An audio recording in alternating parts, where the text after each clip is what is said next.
अस्सलाम वालेकुम नाज़रीन, प्रोग्राम है आपकी आवाज़।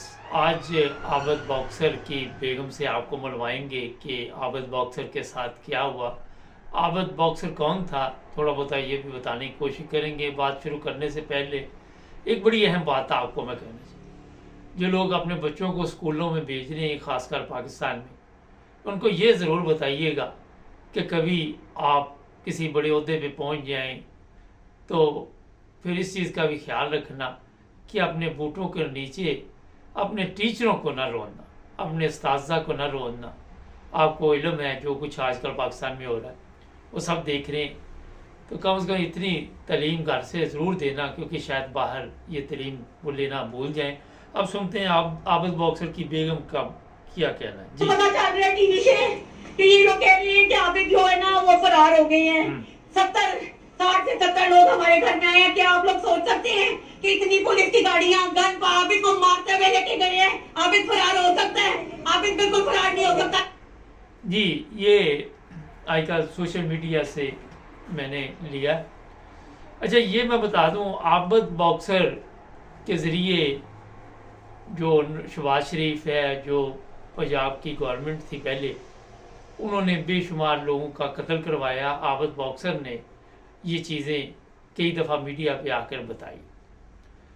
इस तरह कत्ल होता था क्योंकि ये पुलिस में था, और पुलिस मुकाबले में जाली मुकाबले करवा करवा के बेशुमार लोगों को, जिनमें बेगुनाह ज़्यादा थे, उनको कत्ल किया गया। अब पता नहीं कितने, इसने कई दफ़ा मुख्तलिफ बयानात में कभी कोई तादाद बताई, कभी कोई बताई, मगर ये बताया कि शहबाज शरीफ के कहने पे ये सारा कुछ होता था।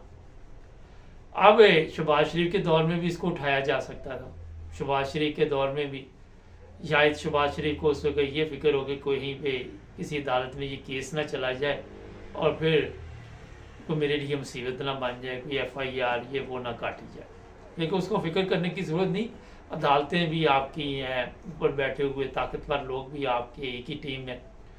जो बात मैं बताने वाला हूँ, आबद बॉक्सर को इस्तेमाल करके जो कुछ किया गया, आज इस पे बात करेंगे।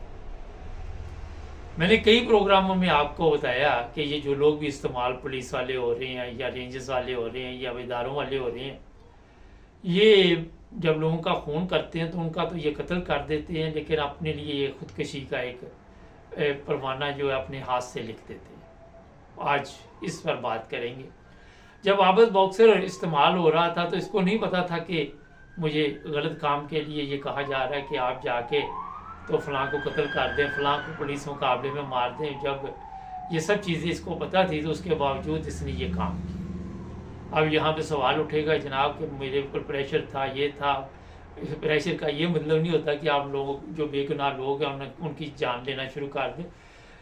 हर वो बंदा बेगुनाह होता है जिससे अदालत में पेश ना किया जाए और अदालत के बाहर ही उसको कत्ल किया जाए। आपके इल्म में है कि पाकिस्तान में ये जो पुलिस मुकाबला है, आम सी चीज़ बनी हुई है कि फ़लाँ जगह 2 लोगों को मार दिया। एक दफ़ा रेंजर्स ने भी कराची में एक लड़के को मार दिया था। वहाँ पे 7 रेंजर्स वाले थे कि 8 थे, मुझे याद नहीं, मगर वो एक लड़के को काबू नहीं कर सके। ये बहादुरी है इनकी, हमारे जो घर में घुस के मारने वालों की हालत है। अच्छा, ये आबद बॉक्सर अब किधर गया? ज़ाहिर है बताया जाए CIA वाले उठा के ले गए। खैर, किस लिए लेके गए हैं ये भी आपको पता है। ये पता इस वक्त खेलना ज़रूरी था, क्योंकि इस वक्त जिस बंदे को वज़ीर आला पंजाब बनाया गया हुआ है या वज़ीर आज़म है, वो निगरान है, इन्हीं के बंदे, और इनको इस्तेमाल किया जा रहा है। जिस तरह आजकल सड़कों पे निगरान गवर्नमेंट के ख़िलाफ़ भी नारे चल रहे, लान तान का सिलसिला शुरू हुआ है। बच्चे भी हैं, टीचर भी, उस्ताद सब लगे हुए हैं। तो जनाब अब ये सोचा गया कि जिस तरह दूसरे काम हम ले रहे हैं इस निगरान गवर्नमेंट से, इसी तरह ये आबद बॉक्सर का भी जो काम है वो तमाम किया जाए। अब आबद बॉक्सर आपको मिलेगा नहीं, ये मैं आपको बता रहा हूँ। जो बात असल है वो अब बताना मैं चाहता हूँ आपको, वो यही है कि जो भी लोग इनके इस्तेमाल में आते हैं, जब वो इनसे काम ले लेते हैं उसके बाद वो बेकार हो जाते हैं।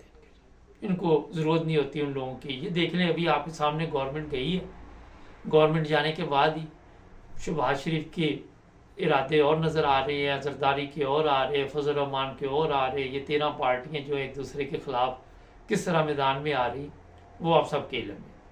आप जितने मर्जी बोर्ड वहाँ पे लगाएं, अब जो नवाज शरीफ के बोर्ड जो आप देख रहे हैं वो अवाम नहीं लगाने दे रही, इमरान खान की जो है वो मिलिट्री नहीं लगाने दे रही। फ़र्क यही है कि अवाम और मिलिट्री आमने सामने आ चुकी है, सीधी बात है। कोई कहता है नहीं, तो ये बात मेरे ख्याल में मानने वाली नहीं। एक चीज़ जो अवाम पसंद नहीं कर रही वो मिलिट्री पसंद कर रही है, जो मिलिट्री पसंद कर रही वो अवाम नहीं कर रही, सीधी बात। इसमें कोई दो राय तो है ही नहीं। मैं मैसेज उन लोगों के लिए ये देना चाहता हूँ जो पुलिस में है, यहाँ जहाँ भी है, कि जनाब आप इनके कहने पे औरतों की वीडियो बनाओ, आप इनके कहने पे सारा कुछ कर रहे हो, आप इनके कहने पे औरतों पे जुल्म कर रहे हो, और जो औरतें भी जुल्म कर रही हैं उनकी भी इन्होंने पहले वीडियो बना के रखी है। मगर एक दिन आना कि आपको ये हिसाब देना पड़ेगा। मैं बड़े अच्छे तरीके से देसी तरीके से समझा देता हूँ। वो कहते कदी दादे दियाँ तो कदी पोते दियाँ।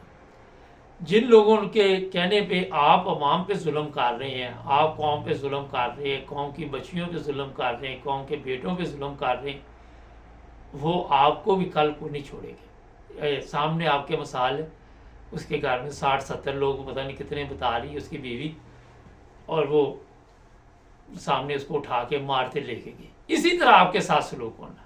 ये हो ही नहीं सकता कि आप जो भी पौधा लगाएं उसमें कुछ और फल कोई दूसरा निकल आए। अगर आप पौधा किसी और जहर का लगा रहे हैं तो वहाँ पे कोई सेब के दरख्त नहीं या फल नहीं निकलेंगे। जिस तरह का सलूक आप आवाम के साथ कर रहे हैं, ये कुदरत का कानून है कि हिसाब देना पड़ता है, और इस दुनिया में देना पड़ता है। ये आप देख लें, मैं आज भी देख रहा था, चोर चोर चोर चोर, और कोई लफ्ज़ ही नहीं किसी के मुंह में, किसी के लफ्ज़ और नहीं आ रहा इन लोगों के बारे में। अच्छा, यहाँ इनका हिसाब शुरू हो गया। मरने के बाद इनको कहाँ दफनाएंगे, कहाँ जाकर लोग इनकी कब्रों को ढूंढ के फिर वहाँ पे इनके साथ क्या सलूक करेंगे, वो अल्लाह बेहतर जानता। क्योंकि हमारी कौम भी बोलने वाली नहीं, ठीक है हम गद्दार हैं, हम गुलाम हैं, सब कुछ है, मगर आपको ये मैं बता देता हूँ कि जो नई नस्ल है आहिस्ता आहिस्ता उसमें शौर आ रहा है। आज आप लोगों के ज़रिए उन टीचरों पे, जिन टीचरों ने इनको तालीम दी, ताकत के नशे में उन पे जुल्म कर रहे हैं, उनको गिरफ्तार करके जेलों में डाल रहे हैं। लेकिन इसका भी हिसाब आपको देना पड़ेगा। वो समझदार लोग कहते हैं कि ज़रूरी नहीं हर तजर्बा खुद करो, अगर किसी ने किया तो उससे ही फ़ायदा उठा लो। जो समझदार बंदा होता है हर जगह खुद नहीं जाके पंगा लेता, वो देखता है कि फ़लाँ ने क्या किया था, अगर उससे ही मुझे फ़ायदा पहुंच जाता है, मैं पंगा ना लूँ तो बेहतर है। तो जनाब आज भी मैं आपको ये मशवरा दूंगा, ये जो पुलिस वाले हैं, जो आईजी पंजाब है, जो आपके आईजी इस्लामाबाद है, जो आईजी सिंध है, जो दूसरे लोग हैं, इनके कहने के ऊपर आप लोग जुल्म कर रहे हैं। ये भी इतला है कि इमरान खान के ऊपर भी जुल्म हो रहा है, तो ये कौम आपको माफ़ नहीं करेगी। और जिन लोगों के लिए आप इस्तेमाल हो रहे हैं ये तितर बितर हो जाएंगे। इनके पास हर वसाइल है, इनके पास जहाज़ होंगे, सब कुछ होगा, ये भाग दौड़ जाएंगे। ये उधर रहने वाले नहीं है, पहले भी ये भाग जाते हैं, आपको पता ही है, पहले भी इनकी दुनिया हो रही है। और आवाम के साथ अगर आज आप हक के लिए, मैं ये नहीं कहता नाइंसाफ़ी करो, हक के लिए, ये जज भी भाग जाएंगे। आप ये कुत्ते की तरह जलील होते एयरपोर्टों पे दूसरे मुल्कों के, ये इफ्तिखार उस दिन नजर आया था, वो दूसरा आया था, ये सारे इधर कोई इनको पूछता नहीं है। पेंशन के बाद इनकी लानती जिंदगी है कि जो भी मिलता है वो लानत डाल के जाता है। यही 4 दिन होते हैं। ये चला गया ना बंदियाल, आए इधर यूरोप में, यहाँ आके जरा एक चक्कर लगा के जाए, लोग किस तरह इस पर लान तान डालें। तो जनाब ये लानतें सारी आपने ठेका नहीं लिया हुआ कि इकट्ठी करे, वो खुदा का खौफ करे और जुल्म से हाथ जो है वो रोकना चाहिए आपको। क्योंकि आप अगर जुल्म कर रहे हैं, आपको याद होगा भुट्टो ने कत्ल नहीं किया था, भुट्टो ने जाके कोई गोली नहीं मारी थी नवाब मोहम्मद अहमद खान को, या कोई खंजर के वार नहीं किए थे, या जहर नहीं दिया था। इल्ज़ाम था कि भुट्टो ने आर्डर दिया है और भुट्टो को भी सजा हुई, और जिन्होंने जो किया उनके साथ भी वही सलूक हुआ। तो जो करता है, जो आर्डर देता है, वो भी गुनाहगार है, और जो गलत काम को, उसको पता भी ये गलत काम है, पुलिस को पता है ये गलत काम है, मिलिट्री को पता है ये गलत काम है, अदालतों को पता है ये गलत काम है, सहाफ़ियों को पता है ये गलत काम है, इदारों को पता है ये गलत काम है, मगर वो गलत काम करवाने में अगर अपना किरदार अदा कर रहे हैं तो वो भी सज़ा के हकदार हैं। उनको भी वही सज़ा होती है जो ऑर्डर करने वाले के लिए होती है। एक ही कानून होता है। तो जनाब होश के नाखन लें और अपने आप को बचाएं। आज भी मैं आपको मशवरा दूंगा, जुड़े रहें हमारे साथ, चेक करें हमारे प्रोग्राम मिल रहे हैं या नहीं मिल रहे। अल्लाह हाफ़िज़।